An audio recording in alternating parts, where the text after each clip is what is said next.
Erev Tov.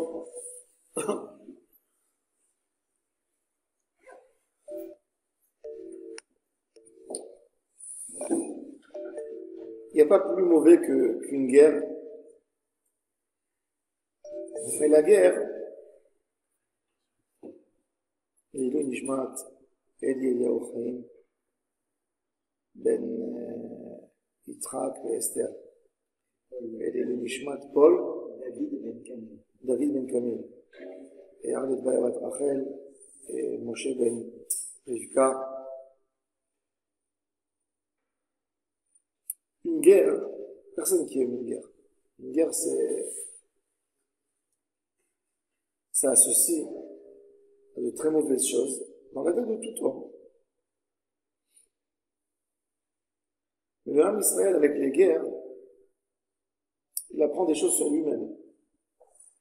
Alors, avant de sortir en guerre, c'est vrai qu'il y a des guerres stupides. Il y a des guerres justifiées. Qu'est-ce qu'on sent normalement dans un moment de guerre qui est le sentiment le plus fort à des citoyens d'un pays? C'est qu'on devient tous nationalistes. Vous allez voir, dans le moment de la guerre, des drapeaux sur les maisons, sur les voitures, une mobilisation du pays. Qu'est-ce qui se passe dans la conscience des hommes, des fois même dans le subconscient? Je suis en train de défendre ma cause, je suis en train de défendre mon âme, ma pensée, ma vie. Le Ham Israël, 2000 ans n'avait pas de guerre. C'est-à-dire que les guerres, là on va approfondir un peu parce que c'est des choses très délicates, mais c'est des choses qu'il faut toucher. En Israël, 2000 ans en été,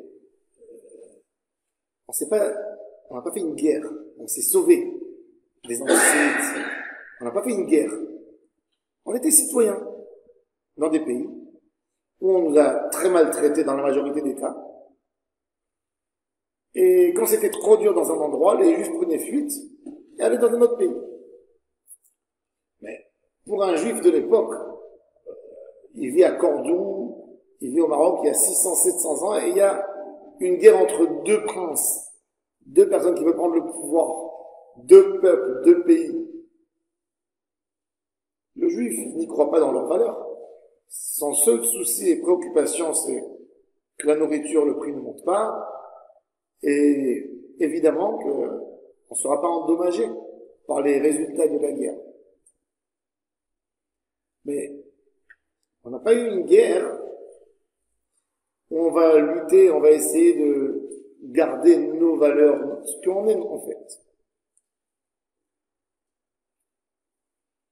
De parler sur la Shoah, le Rav Kook parle de la Première Guerre mondiale qui était déjà quelque chose d'énorme.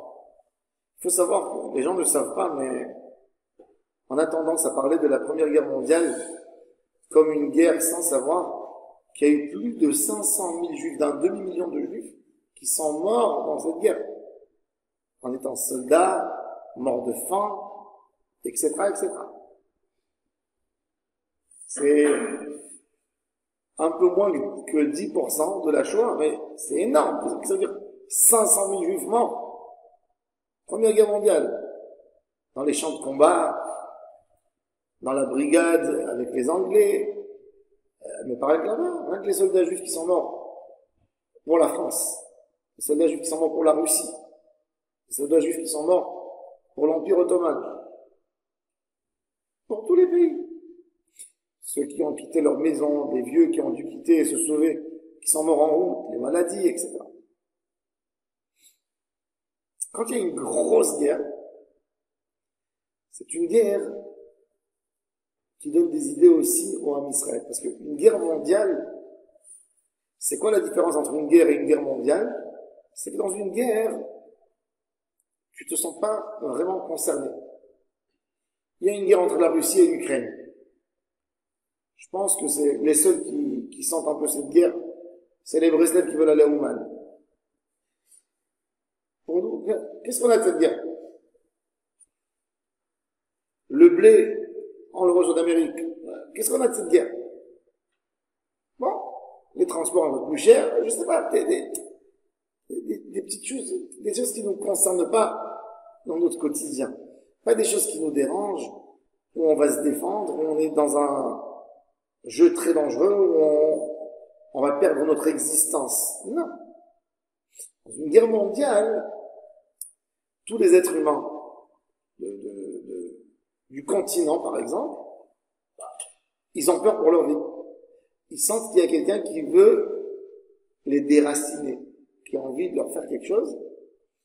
Et là, c'est un moment énorme où l'homme pense à faire sortir de lui tout son potentiel pour être déjà sauvé, pour amener une victoire et pour se préparer, faire quelque chose. Vous savez, des fois, il y a des gens dans leur couple, par exemple, ça peut être un mari, une femme, tout ce qu'on leur dit, ils disent oui, ils ont là un aval, et tout d'un coup, le mari va dire quelque chose de hyper bizarre à sa femme, elle va bien lui répondre. Et dit, waouh, je ne connaissais pas cette capacité que tu avais en toi à te défendre, à t'expliquer. Ça vient dans des moments où tu sens vraiment que tu as besoin de te défendre. Donc tu fais sortir quelque chose qui est en toi. Nous, dans le Ham Israël, on a compris qu'on était menacés toujours. Oui. Mais on n'a pas compris vraiment qu'est-ce qu'on a besoin. Et c'est pour ça que le Rav Kook l'a écrit quand il n'y avait pas d'État d'Israël. Quand lui qui était rabbin à Jaffa, à l'époque, il n'avait pas de nationalité turque. Suite à la guerre, les Ottomans ont expulsé d'Israël tous ceux qui n'avaient pas le passeport turc, la nationalité turque. Ils devaient quitter Israël. Ils avaient peur des étrangers qui vont aider les autres nations à faire des problèmes ici en Israël. Donc, comme beaucoup de juifs qui n'avaient pas de nationalité, il a dû prendre fuite. Il est arrivé en Suisse et il est très mal accueilli. Presque jeté des communautés.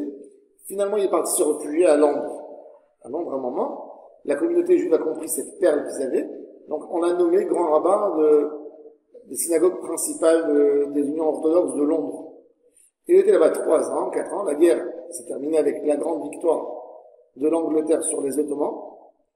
Et quand les gens qui étaient proches du pouvoir, dont Chaim Weizmann et d'autres qui étaient à Londres, ont compris sa force, sa manière de parler, sa manière de regarder les jeunes, etc., ils ont tout fait pour créer un grand rabbinat en Israël, et même pour les Ashkénazes, parce qu'avant il n'y avait que pour les séfarades.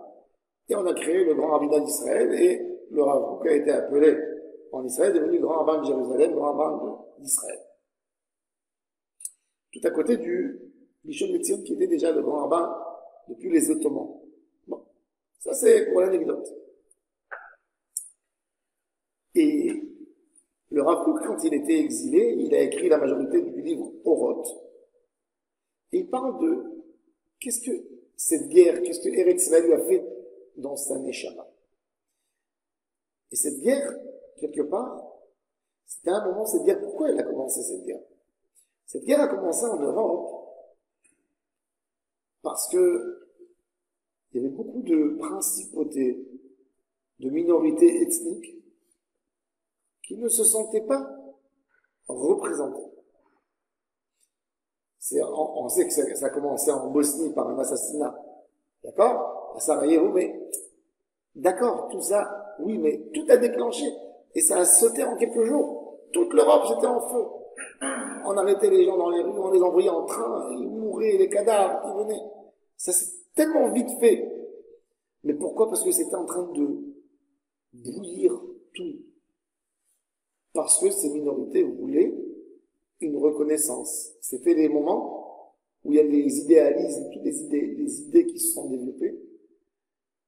Et c'était le grand moment du monde entier où il y avait les groupes politiques, les clubs. Les clubs, tout ça, c'est depuis l'époque de la Première Guerre mondiale, un peu avant, il fallait appartenir à une idée.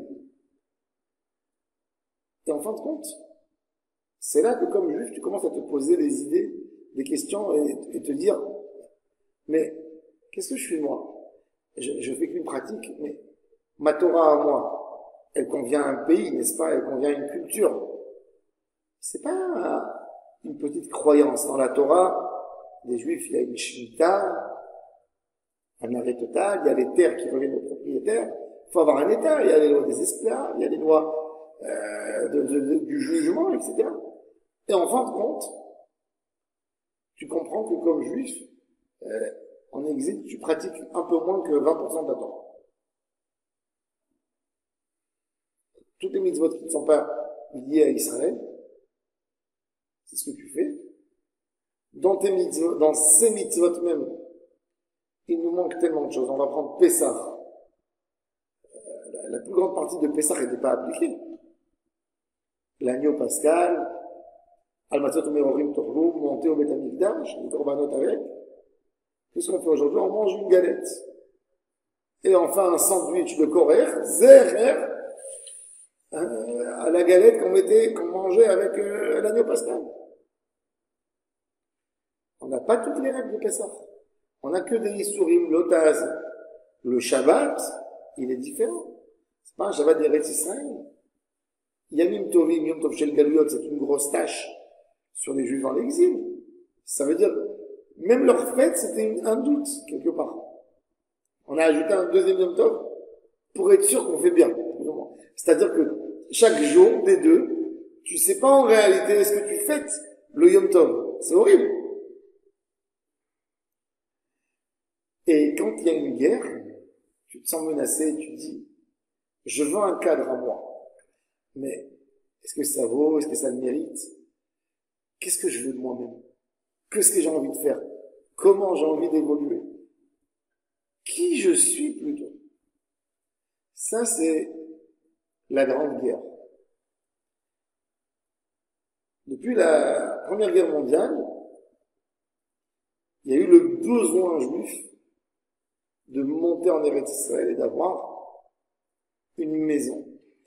Herzl a écrit le livre Alt Neuland, le vieux nouveau pays. Ça a fait un effet à l'époque, mais ça n'a pas créé un mouvement. Les nations ont compris, quand l'Angleterre est rentrée ici, il y a eu la déclaration de Balfour, une maison pour les Juifs sur la Terre Sainte. D'ailleurs, on a un grand débat entre les décisionnaires de la Halakha, le Rambam et le Ramban. Est-ce qu'aujourd'hui, il y a une obligation minatora d'habiter en Eretz Israël, ou c'est que Midera Banan? Le Rambam a dit, puisque il n'y a pas Beth Amikdash, il n'y a pas la majorité du Ham Israël, il n'y a pas une obligation morale de faire ça. Le Ramban a dit que la mitzvah de la Torah de monter en Eretz Israël est restée toutes les générations. Pour ne pas être un homme qui dit une chose et qui fait autre chose, avec beaucoup de courage, il a pris toute sa retraite. Et il est monté en Eretz Israël. Et quand il est monté, il a trouvé à Jérusalem 8 familles, il n'y avait pas de minyan. 8 familles juives à Jérusalem. Il trouve une belle ruine qui n'était pas tout à fait ruine. Et il décide qu'il va faire là-bas une synagogue. Il achète l'endroit des musulmans. Et il prend le peu d'argent qui lui reste. Il va à Acre. Et il trouve des familles juives ashkénazes qui sont venues avec les Tosfot de France. Rabbi Yechiel de Paris, qui est né à Meaux, qui était Rosh Yeshiva à Paris, fait sa aliyah avec des élèves du Tosfot, parce que c'était à l'époque les croisés qui avaient pris cette région de Acre. Et il monte une yeshiva à Acre. Le Ramban voit qu'à Jérusalem, il n'y a pas trop de vie. Il y a 8 juifs qui faisaient de la teinture d'habits. et il ramène avec lui de Acre 3 personnes. Il leur paye, il leur promet qu'il va leur acheter une maison, qu'il va leur donner, qu'il va leur assurer une parnassa, qui viennent pour avoir un minyan à Jérusalem. Le Ramban, après 400 ans, 500 ans qu'il n'y avait pas de juifs à Jérusalem, qu'il n'y avait pas de minyan, il refait une tfila à Jérusalem, et quand il va dormir la nuit, Akadosh Baruch Hu lui promet que jusqu'à la fin des temps, grâce à lui, il va avoir minyan à Jérusalem. Ça, c'est la synagogue quand vous allez dans le Cardo, quartier juif. Vous avez la synagogue Ramban. C'est cette synagogue, 800 ans depuis Ramban, Rabbi Moshe Bar Nachman, il existe jusqu'à aujourd'hui. Donc ce débat est resté pendant des années. Est-ce que c'est Deoraita ou c'est Midirabanan, l'obligation de monter en Eretz Israël? Et il y a un grand chidouche d'un des rabbins les plus connus de Russie de l'époque, qui s'appelait Rabbi Meir Simcha HaKohen, qui était le rav de la ville Dvinsk, qui est très connu par ses 2 livres, Meshech Chochma sur la Torah, très connu, et Or Sameach. Et lui a écrit un chidouche. Il dit, il est vrai que c'est pas tous les juifs de la diaspora et pas la majorité qui habitent en Eretz Israël, mais comme Balfour a déclaré que Israël appartient aux Juifs, même d'après le Ramban, ça y est, on a une terre, et donc nous sommes obligés de faire la Aliyah. On a un devoir moral de monter en Eretz Israël. Cette guerre a expliqué aux Juifs que quand toutes les nations réclament une indépendance, c'est impossible que nous, on ne va pas avoir un pays. Donc la guerre, elle a réveillé, cette première guerre de chercher ses valeurs, ses racines, son pays, elle a réveillé dans le Ham Israël cette idée de vouloir un pays pour nous. Ça, c'était la première guerre mondiale. Que pour beaucoup de personnes, c'était une catastrophe, mais beaucoup d'autres personnes ont vu quelque chose qui s'est réveillé dans la nation, de comprendre qu'on a besoin d'un pays. Évidemment qu'avec ça, quelque part, on peut comprendre encore plus la Seconde Guerre mondiale a expliqué plutôt par un qu'on a besoin d'un pays pour notre identité, que sans avoir un pays, on n'est rien. Ça, c'est la Seconde Guerre mondiale. C'est la Première Guerre mondiale, elle a expliqué qu'on a besoin d'un pays comme tout le monde pour s'exprimer, pour exprimer notre existence. La Deuxième Guerre mondiale, elle a prouvé au peuple d'Israël que si on n'a pas de pays, c'est un danger chaque moment et chaque instant pour n'importe quel juif dans le globe. Ces 2 guerres, il est vrai que la Shoah, presque, on n'a pas le droit de la toucher. Parce que les plaies nous font encore très mal. Chacun de nous a un proche, une proche, plus loin, plus proche, qui a perdu une partie de sa famille dans la Shoah. L'arrière-grand-père de ma femme a été déporté à Auschwitz. C'est très difficile de parler de la Shoah. Mais je dis toujours que aujourd'hui, nous n'avons pas le droit de le dire.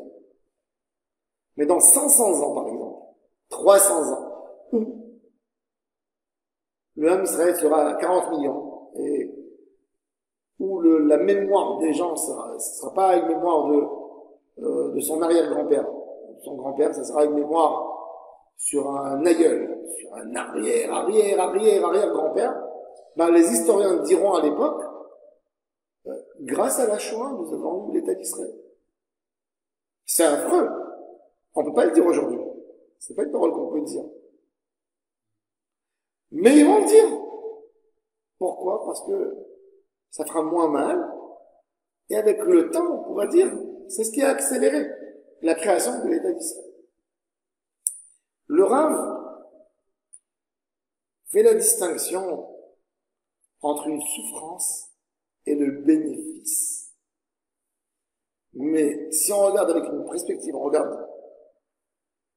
ose un peu, eh ben on peut voir que même dans ce pire des mal, il y a du bien pour l'homme Israël. Le Rav Kook écrit ça, ce texte, quand il est sur ses valises, à Londres, chassé d'Israël, lui, son fils dans un autre endroit, parce qu'il n'avait pas de l'argent pour le prendre avec lui, réfugié, pas un sou dans sa poche, il a quitté sa maison à Jaffa, c'était un jeune qui a fait un rêve de monter, de faire sa aliyah en Israël, et tout d'un coup il voit que tous ses livres, ses manuscrits, il n'a pas pu les faire sortir, il n'avait pas d'argent pour le bateau, il n'y avait pas de quoi manger, Londres, il y a la guerre, il y a les bombes, et comme lui, il y a des millions. Le Chafetz Chaim a été expulsé de sa ville, Radin, les gens ne le savent pas. 10 ans, il dormait dans les rues. À Vienne, il y avait 1 200 000 réfugiés juifs. C'est ce que ça veut dire? 1 200 000 réfugiés juifs pendant la Première Guerre mondiale. C'était le plus grand centre de juifs en Europe pendant la guerre. Le Chafetz Chaim s'est trouvé à Vienne pendant la guerre. Comme lui, beaucoup. Les gens dormaient 30 dans mon appartement. Et voilà que tu vois une souffrance terrible. Chacun a perdu son job, les gens qui ont quitté la Pologne, les jeunes qui avaient tous peur de rentrer à l'armée parce que l'armée, c'était une charcuterie. C'était une charcuterie. Comme ce qui se passe en Ukraine. Tous les jours 1000 morts, avec les conditions de l'époque. Il fallait envahir et puis, à tout prix.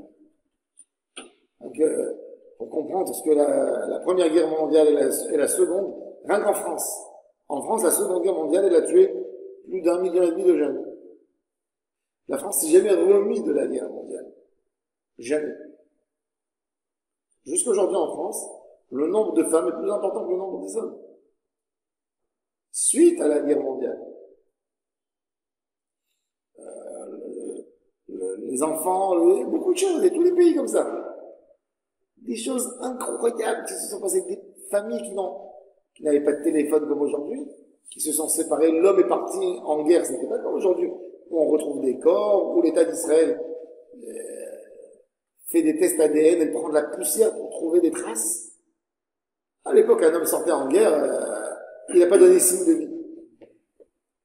Après la Première Guerre mondiale, il y avait 350 000 femmes juives qui ne savaient pas ce qui s'est passé avec leur mari. À peu près. Tapez sur les portes des rabbins, Agunot. Il y a eu des choses incroyables, j'ai pas envie de dire ça dans le shiur. Le résultat de ce qui s'est passé. Ces femmes ne pouvaient pas se marier officiellement. Hachem Ishmael. Des choses qu'on peut même pas parler. On veut pas parler. Les historiens disent que c'est l'époque entre la Première Guerre et la Seconde Guerre, c'est l'époque la plus obscure du judaïsme européen. Et alors dans cette guerre, tout le monde pleure, n'est-ce pas? Et le Rav Kook est en train de chanter. Regardez qu'est-ce qu'il nous dit. כשיש מלחמה גדולה בעולם, מתעורר כוח משיח. עת הזמיר הגיע. עת הזמיר dans Shir HaShirim, quand on parle de עת הזמיר הגיע, on parle des oiseaux qui viennent pour annoncer le printemps. Comment on sait que l'hiver est terminé? Quand tu vois les oiseaux, que eux, avant tout le monde, avant les êtres humains comprennent le temps, le climat. Et puis ils viennent, ils remplissent parce qu'ils savent qu'ils vont trouver des champs qui sont chargés de fruits. Donc quand on sait que le printemps est arrivé, quand on voit les oiseaux qui reviennent, ça c'est le texte comme il est écrit, et Zamir. Mais le Rav Kook prend le mot Zamir et il lui change sa signification. Il dit Zamir, ça vient aussi de Zomer, lisement, coupé. Mézamer. Les amers, une des 39 Mélachot Shabbat, c'est lisement. Karmecha lotisement. C'est quoi karmecha lotisement dans la Torah? C'est pas pour couper des fruits. Pour aider l'arbre, comme la vigne, à se développer, il faut tailler la vigne. Tailler l'arbre. D'accord? C'est pas ramasser la récolte. Ramasser la récolte, c'est l'ivtsor dans la vigne. Mais aider la plante à se développer, à mieux donner ses fruits, ça s'appelle l'ismor. Karmera lotismor. Alors le Rav dit, Zemir Haritzi. Ceux qui ont fait le mal dans la guerre, normalement, toutes les mauvaises énergies se dirigent vers un endroit, n'est-ce pas? Dans une guerre, vers quelque chose. Qui c'est qui va faire la guerre normalement? Qui est le plus motivé à faire la guerre? C'est le méchant qui est motivé à faire la guerre. Lui, il va aller. Je parle pas d'un soldat simple. Je parle d'un pays qui a voulu faire. Je parle des gens sans aucune valeur. Je parle pas d'une guerre. Nous, on vit une guerre d'existence. Je parle des gens qui ont voulu agrandir des territoires, etc. Surtout dans le monde de l'époque, où les plus forts du monde se sont appropriés le monde, ce qui est en train de se passer maintenant. Dans 10 jours, on va être témoin d'une des plus grosses saletés du siècle. Parce qu'il va y avoir 3 ou 4 pays forts qui vont se partager le monde. Trump va dire à Poutine, laisse-moi envahir le Greenland, je te laisse prendre l'Ukraine. Et les deux vont dire aux Chinois, prends Taïwan, et on se tait. C'est ce qui va se passer, vous allez voir. C'est exactement ça.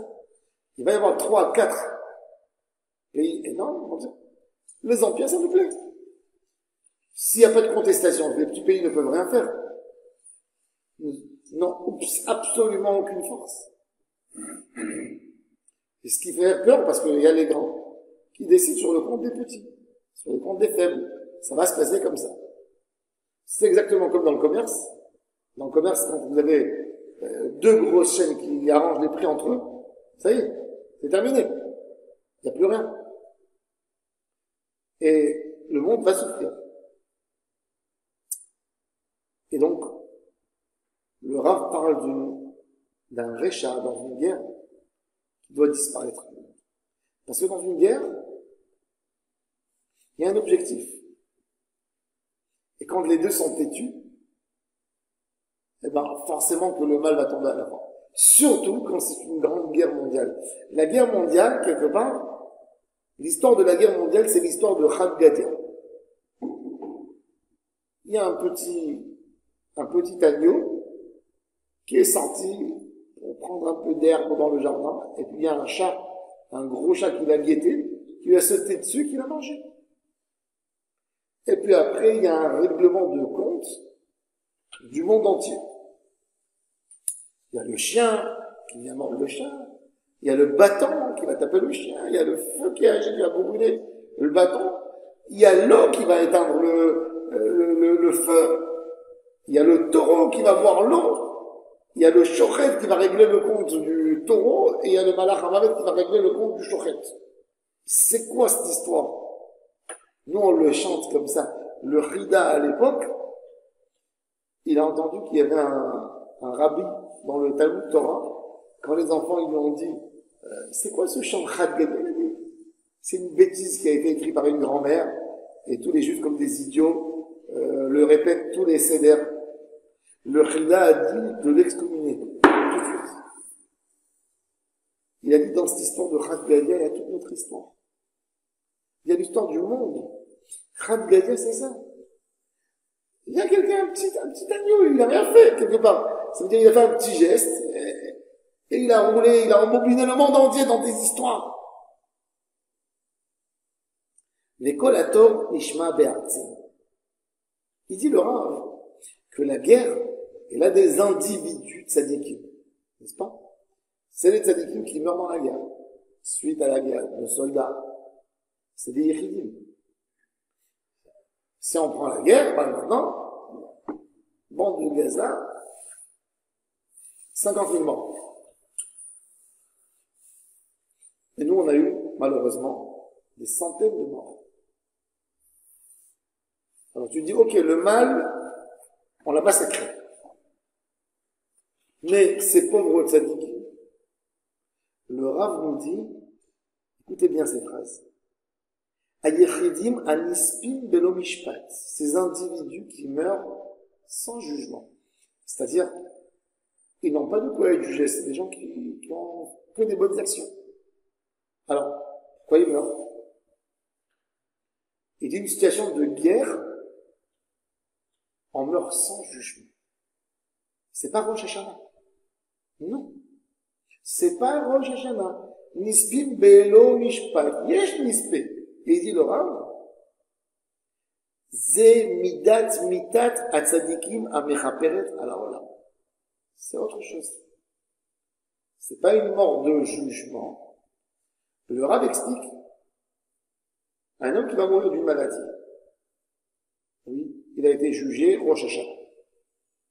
Rosh Hashanah, on m'a dit, il va souffrir tant et tant dans l'année. Mais un soldat tzaddik qui est mort comme ça, non, c'est pas ça. C'est que Akadosh Baruch Hu voit que le monde doit tomber par son mal, il va y avoir une destruction énorme, de la même manière qu'un homme amène un korban pour repousser quelque part la colère, comme qu'il a fait Noah. Ben, Akadosh Baruch Hu dit, ne m'amenez pas vous le korban, j'ai pas envie de votre. C'est moi qui vais aller choisir quel korban je veux. Ça, c'est la mita des tzadikim qui est mechaperet. Elle n'est pas liée au jugement de Rosh Hashanah. Ça, c'est le sod de Yesh Tzadik Nispe Belo Mishpat. Il est écrit dans le texte. Belo Mishpat. Belo Mishpat, c'est-à-dire, il n'y a pas de jugement. Il n'y a pas eu Rosh Hashanah. C'est pas lié à Rosh Hashanah. C'est une kapara. Une kapara du Ham Israël, elle n'est pas liée. C'est un grand ridouche. Mais c'est ça ce qu'il dit le Rav. Et il dit, עולים מהם למעלה בשורש החיים ועצמות חייהם מביא ערך כללי לטובה ולברכה אל כלל בניין העולם בכל ערכיו ומובניו. Ces Neshamot qui ont fait une capara pour le Ham Israël, ils ont réveillé dans le Ham Israël un sentiment qui n'était pas avant. Des fois même un sentiment d'angoisse, de mal, de rancune, de larmes, de pleurs, de vouloir être meilleur, de comprendre qu'on a mal fait. Si on parlerait de cette dernière guerre. Les Valek, c'est une capara. Nous, dans le Ham Israël, on a eu le 6 octobre, avant le 7. Jamais plus dispersé que ce moment.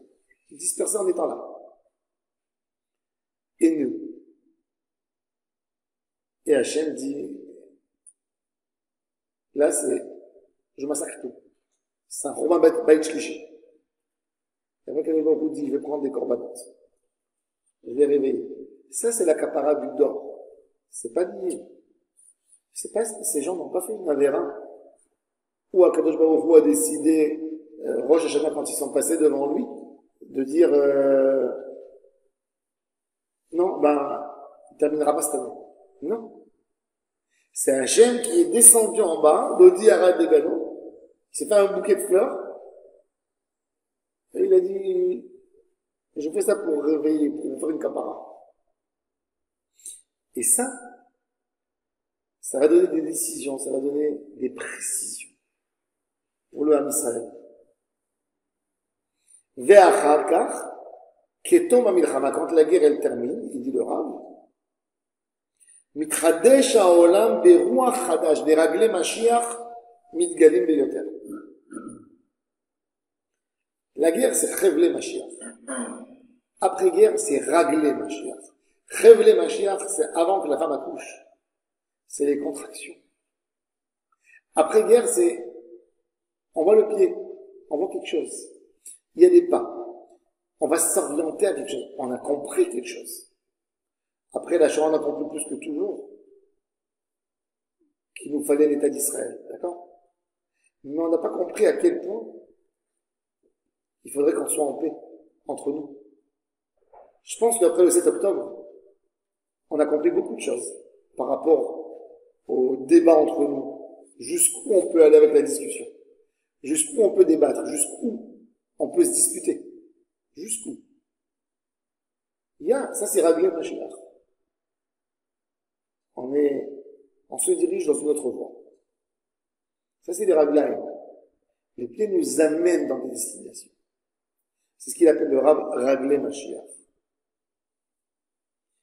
ולפי ערכה של גודל המלחמה בכמותה ואיכותה, ככה תגדל הציפייה לרגלי משיח שלה. Plus la guerre elle aura des résultats terribles, plus on demandera un changement après guerre. Ce qu'on a vu avant la guerre et ce qu'on va voir le lendemain de la guerre, croyez-moi, ce sera une autre chose. De toute façon, on n'est pas les mêmes. Hein. Déjà après le Covid, on n'est pas les mêmes. Après cette guerre, on n'est bien sûr pas les mêmes. Bien sûr pas les mêmes.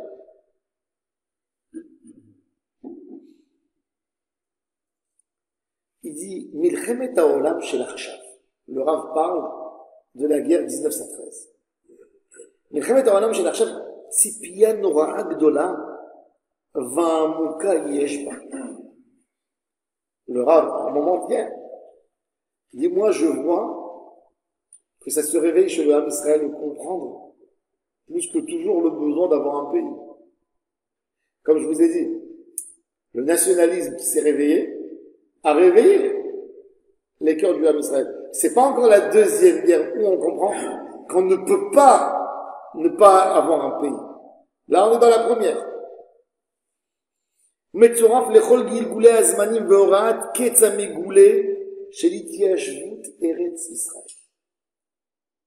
Les plus grands événements, ça veut dire d'acheter les terres, etc. Ça s'est fait dans ces années-là. Où il faut absolument construire Tel Aviv, où il y a les industries, où on commence à développer Israël. Le plus grand développement d'Israël, c'est bon. Le système moderne d'Israël s'est fait dans ces années. Je dis toujours, merci Hachem, que c'est les Anglais qu'on a reçu notre indépendance après les Anglais, et pas des Ottomans. Parce que, si on aurait pris notre indépendance après les Ottomans, on aurait eu Tel Aviv qui ressemblerait plutôt à Casablanca ou à Tunis ou à Istanbul et pas à un pays moderne comme l'Europe centrale. Donc Hachem a montré que le Ham Israël mérite le mieux, mérite la beauté de l'Occident, ce que l'Occident a à nous proposer. Et on ne vit pas dans des... Tout est fait du Nashamaï. Tout HaKadosh Baruch Hu a fait pour le bien. Même la nation, ça veut dire, combien de temps l'Angleterre, les Ottomans, ils ont occupé cette terre des décennies. Depuis l'année 1500 jusqu'en 1913. 413 ans. Et après, les Anglais, en 30 ans, tout a changé pour nous. Parce que HaKadosh Baruch Hu ne voulait pas qu'on soit comme les Ottomans. Regardez la différence entre la culture ottomane. Regardez les quartiers de Jérusalem qui ont été construits à l'époque des Ottomans et les quartiers qui ont été construits, les villes, à l'époque des Anglais. À l'époque des Ottomans, tout est serré. C'est la culture de l'époque. Et HaKadosh Baruch Hu voulait mieux pour nous. Vous voulez des infrastructures avec une capacité de recevoir les Juifs, avec un esprit moderne. Parce qu'on ne devrait pas rester dans l'obscurité. On aurait été un peu plus moderne que nos voisins. C'est pas ça le sort du Ham Israël. Et c'est pour ça que le Rav dit, j'ai une très grosse attente. Je développe en moi des sentiments incroyables de ce que je veux pour Israël. מצורף לכל גלגולי הזמנים והוראת קץ המגולה של התיישבות ארץ ישראל בדעה גדולה, beaucoup de דעת, בגבורה עצומה ובהיגיון עמוק וחודר, בתשוקת אמת וברעיון בהיר צריכים לקבל את התוכן הנמצא של אורשים המתגלה בפעולה נפלאה בעליות המלחמה בייחוד. Et il dit le Rav, en fait c'est un appel incroyable aux Juifs d'Europe centrale.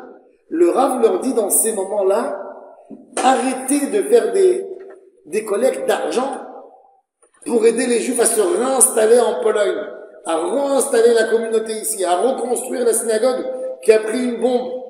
Pensez maintenant comment il faut venir en Israël. C'est fou, quand il a écrit ça. Mais il n'était même pas écouté, mais c'est un prophète. Regarde ce qui s'est passé. Il a écrit ça quand il était expulsé dans le bateau en train d'arriver à Londres, quand il était jeté de la communauté en Suisse. Et il dit, c'est pas le moment de pleurer. C'est le moment maintenant de construire notre futur. C'est l'occasion pour Israël. Et là, le Rav va se pencher sur un texte qu'on mentionne toujours dans la Tfila, et avec ça, on va terminer le shir. Il nous dit, tous les matins, vous le dites, dans les brachot du Yotzer, Baal Milchamot, n'est-ce pas?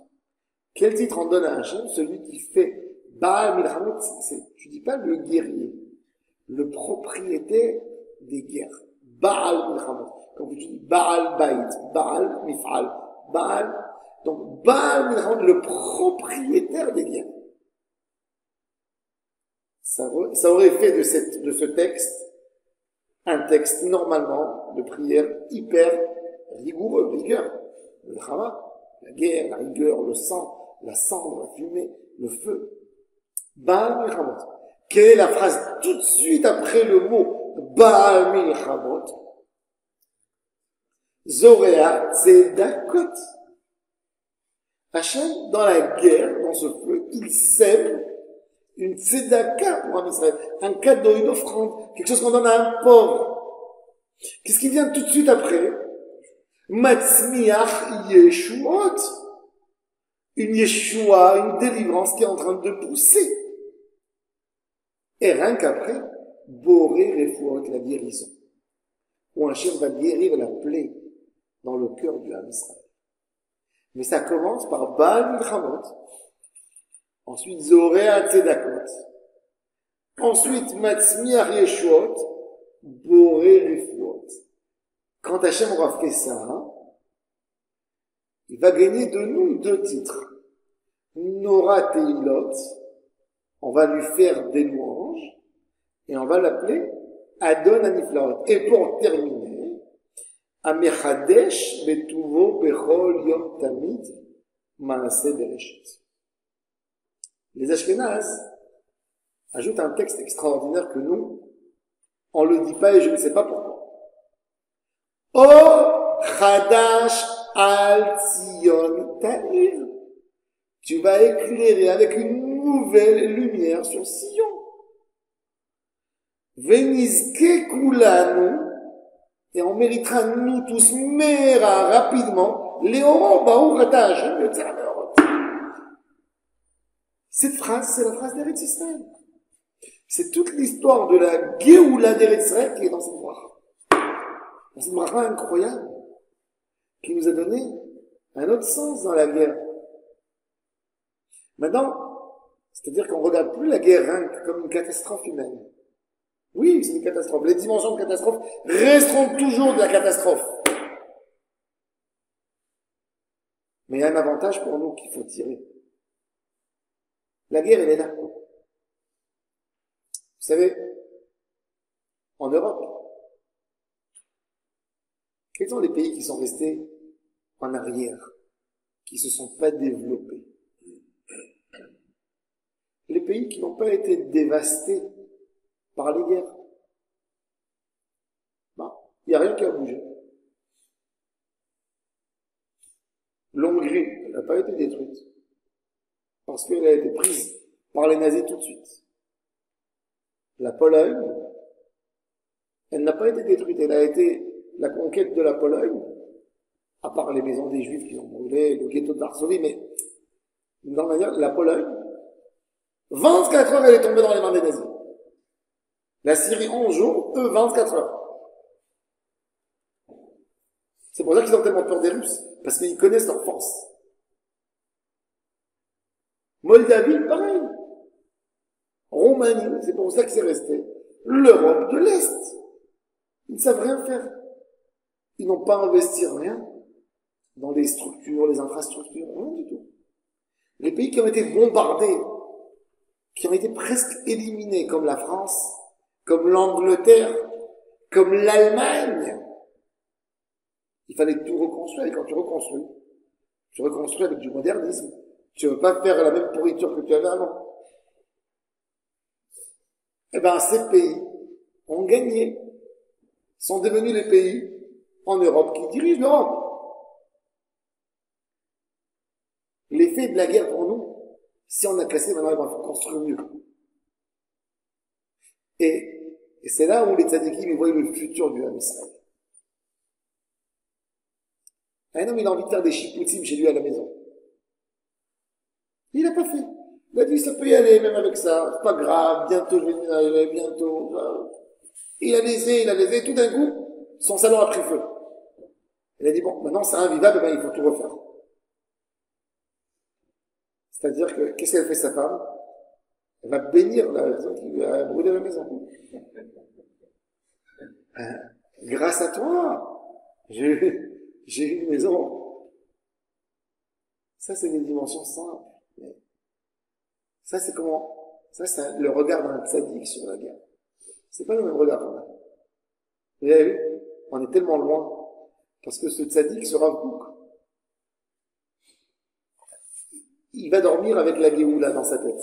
Il se lève avec la Géoula. Il pense à une chose, à éclairer la lumière d'Hachem dans le monde. C'est ce qu'il pense. Et c'est pour ça que il a eu cette vue extraordinaire qui s'appelle Oroth. Ça, c'est le livre Oroth. On voit d'autres choses. La manière de regarder. Des fois, on a honte parce que on lit le livre, on comprend pas parce qu'on n'est tellement pas là-bas. On n'est tellement pas là-bas. Et ça, c'est le ridouche du livre. C'est un tzaddik, c'est quelque chose d'autre, c'est une autre manière de voir les choses. Il nous fait sortir de toutes nos idées. Nous, qu'est-ce qu'on regarde? Pour nous, qu'est-ce que ça veut dire la guerre? Pourquoi les gens, ils ont envie que la guerre, elle se termine? Parce qu'ils ont envie de reprendre l'avion pour aller en vacances. Parce que les prix de El Al, c'est trop cher. Mais c'est que ça, la guerre. La guerre, elle a tellement de choses pour l'homme. Maintenant, cette guerre va se terminer. Il faut qu'on sorte avec un grand bénéfice après cette guerre. Il faut que ces Neshamot de Tzadikim, vraiment, ils nous ont fait une vraie capara. Vraiment, ils nous auront réveillé en nous quelque chose. Parce que ceux-là, ils sont partis sans jugement. S'ils seraient partis avec jugement, eh ben, tu te dis, oui, il y a un homme, il meurt à 100 ans, et il y a un homme, il meurt à 20, mais c'est Dieu qui a décidé. Mais là, c'est pas comme ça. Là, ils sont morts, pas parce qu'ils étaient jugés, ils n'étaient pas jugés Rosh Hashanah. Ils étaient là pour amener un korban. C'est tout. Korban, c'est beaucoup plus dur, un korban. Un korban, tu ne le juges pas, tu as un besoin. Quand quelqu'un a besoin de se repentir, il n'a pas un problème, qu'est-ce qu'il fait? Il sent qu'il a mal. Il sent qu'il a fait quelque chose, qu'il a fait une faute. Il paye beaucoup plus cher, il n'y a pas de programme. Quand quelqu'un a envie de se rattraper pour le shalom bayit, des fois ça lui coûte très cher. N'est-ce pas? Je lui dis, maintenant je devrais dire oui. Je vais aller offrir un gros cadeau. Je vais aller faire quelque chose. C'était pas dans son programme. S'il serait pas disponible, ce serait pas là-bas. C'est pas là-bas. Qu'est-ce qu'il fait? Quand on va amener un korban, la personne qui a fauté, avant d'aller au Beth Amikdash, il dit, j'ai tellement fait, je me sens tellement coupable, qu'il sort dehors, il cherche le plus gros des corbanotes qu'il a. Quelque part, à Kadosh Baruch Hu, il fait une sorte de comportement de cette manière avec nous, dans le moment de la guerre. Et il prend les innocents, les tzadikim, pour nous réveiller. Il faut qu'on mérite ce korban. Et qu'on prend sur nous des décisions, comment mieux faire notre avodat Hashem, mieux organiser nos projets dans la tête, vivre autrement plutôt. Ça, c'est le plus important. Ne pas rester au même niveau d'avant la guerre, parce que là, on serait détruit et on n'aura pas construit. Ça, c'est horrible plus que tout. Les autres, l'Europe de l'Est, elle n'a pas été détruite, elle n'a pas été construite. Mais d'être détruit, démoli, et ne pas reconstruire mieux, ça sera la vraie catastrophe. Donc, les autres Hachem soient tous motivés à faire un vrai tikkun chacun, avec soi l'individu, et après, quand chaque individu fait son travail, automatiquement la nation, elle brille de tous les côtés avec son tikkun. Baruch Adonai Leolam. Amen. Amen. Rabbi Hanania ben Akashia Omer. Ratza Kadosh Baruch Hu les Israël.